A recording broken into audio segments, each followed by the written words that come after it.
Footwell module. I think we remember this one. If you don't, I mentioned it in the last video. Anyhow, garbage. We don't need that one anymore. We got the new one installed. Alright, so this is what we got here. Came into our AutoLogic Assist Plus, and we're pulling up something called a CIP report. Alright, I'm not going to go through there because it's just going to be sitting there and staring at a screen waiting for it to come up. What you'll get on here, and this is your coding and individualization programming. This is going to be the same as like building a measures plan in ISTA from BMW. When you come in here, if we look at this one, it is strongly advised to take care of the errors. Yeah. What it'll do is it'll give us a list of everything that's in there. So the telephone unit didn't communicate, the interface box high didn't communicate, CAS has an update available there for 11 minutes, DME has an estimated programming time 1 minute, the controller, seat module, these are all updates that are available, right? Do I care right now? No. And that's the beauty of AutoLogic. So what we're going to do is we're just going to come in here and we're going to click on this programming and coding. And then we're going to go in there, instead of coding all control units, we're going to program or control one individual unit. Now, I want to show you why we're going to do that as one of the little quirky things there that I think you guys will enjoy. Right now, you're looking at the driver's side door, and if I go over here to this window switch, and I pull up on it, well, you'll hear something, but it's not that window that's moving. Remember, I'm on the driver's window switch. I'm going to do the same exact thing, but look at the passenger side. And why is that? Well, because right-hand drive. Not really right-hand drive, but as far as when that module was made, that's what it thinks it is. So everything here is reversed. All right? And that's part of the reason why you have to do a coding on these in order to match it up to the vehicle. So to avoid compatibility issues, all that good stuff, yeah, we know to update all the control units. Yep, we'll get to that one day if the customer okays it, but that'll require some time. So we have a list of all the modules here that we can do. We're looking for the one that says FRM, and that's the one down here at the bottom for the Footwell module. So when we go in here and we do it, we can hit our activate coding. Notice it has, this control unit already has the latest software programmed. It's not a programming, we're doing a coding. So we're going to come in here and we're going to code this control unit. Needless to say, by the way, I have the battery maintainer out there, as always. If this was an actual programming, I might have to step up to a larger charger or maintainer on this car. Some of them require up to about 100 amps. So coding is probably getting close to being done. We got mirrors moving, we got stuff moving. We got lights coming on, chimes dinging.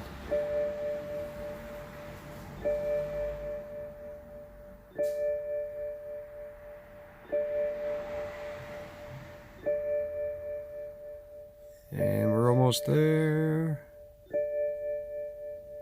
Almost there.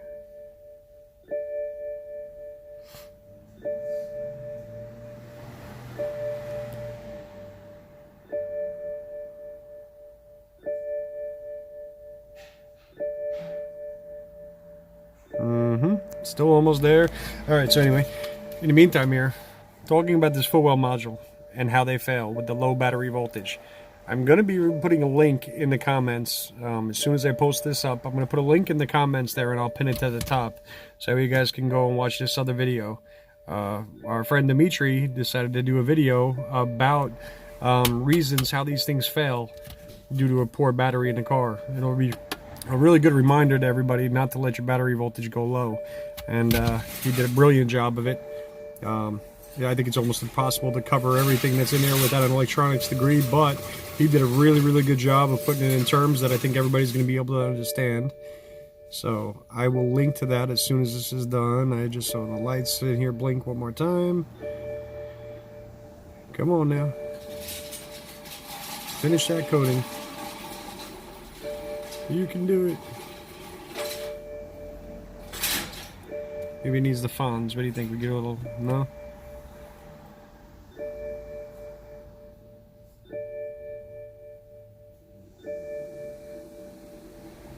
Almost done. You know, when you look at the time up to now, it's just under 5 minutes. And it feels like it's such a long time. But when you think about what it's actually doing and what we're capable of doing on some of these cars, 5 minutes is great. That Land Rover programming today, well, that was, I would say, about 22 minutes in total. And I think that's well worth it. That's for the programming portion of it, not the setup. With the setup, maybe, I don't know, about 40 minutes altogether.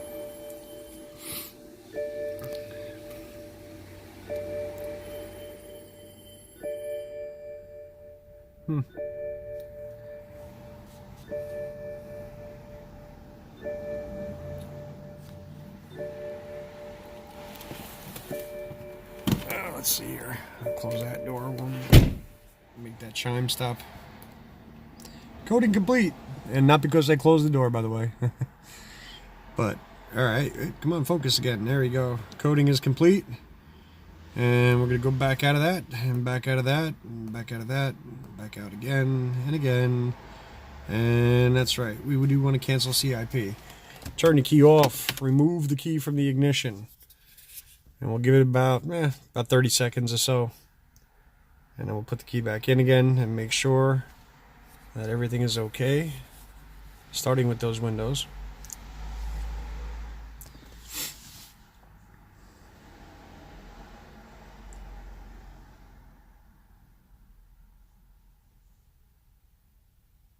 "30 seconds is a long time. Alright, so I counted in Japanese, and that's definitely 30. So, alright, turn the key back on, and we are on.